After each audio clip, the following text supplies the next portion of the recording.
नमस्कार दोस्तों, सर्वे भवन्तु सुखिनः के एक नए एपिसोड में मैं आपका हार्दिक स्वागत करता हूं, अभिनंदन करता हूं।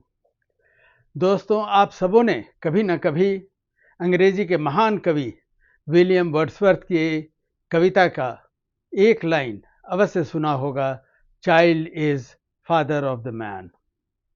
मुझे पूरा विश्वास है ये कथन आपने अवश्य सुना होगा। उन्होंने ऐसा क्यों कहा?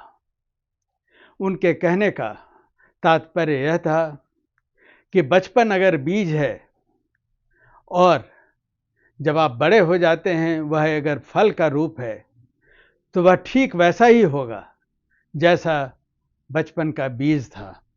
इसीलिए उन्होंने कहा कि child is father of the man. बहुत सटीक बात कही थी। आज के संदर्भ में दोस्तों इसके और भी पहलू देखे जा सकते हैं और मैंने भी इस पर बहुत विचार किया।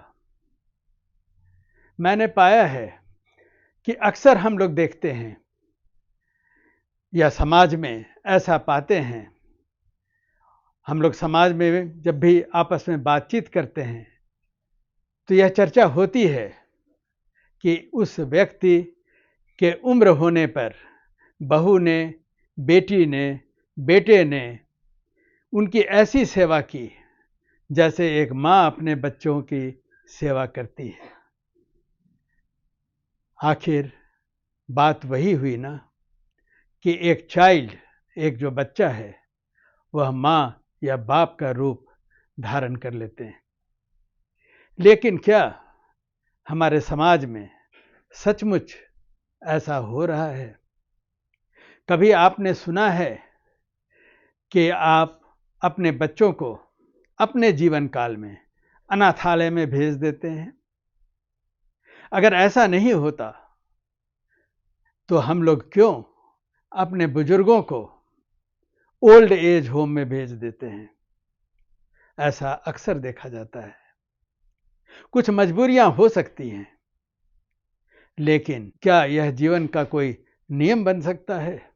अपनी रिस्पॉन्सिबिलिटी पशु पक्षी भी निभाते, जानवर भी निभाते, हम लोग भी निभाते हैं, लेकिन इसकी संख्या जरूर कम होती जा रही है जैसे जैसे समाज में परिवर्तन आता जा रहा है। मैंने आपके लिए कहीं से एक फोटो भी ढूंढा है। एक छोटी सी बच्ची अपने बुजुर्ग नाना हूँ, दादा हूँ, उनको पानी पिला रही है।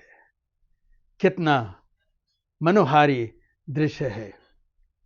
बच्चे कैसे सीख रही है कि बुजुर्गों की सेवा करनी चाहिए। दोस्तों, हम सबों को इस ओर ध्यान देने की जरूरत है। एक समय ऐसा आता है कि बच्चों को भी बुजुर्गों का माँ बाप के रूप में ख्याल रखना चाहिए। ख्याल रखने का मतलब है कि माँ बाप को बहुत केयर की आवश्यकता होती है और जैसे माँ बाप बच्चों के लिए केयर करते हैं, ठीक उसी तरह बच्चे भी अगर उनकी देखभाल करें तो उनके जीवन में, उनके जीवन के अंतिम दिनों में शायद उन्हें कोई निराशा न हो और वह इस जीवन की यात्रा अच्छी तरह पूरा कर सकें। इस अंक में इतना ही। नमस्कार।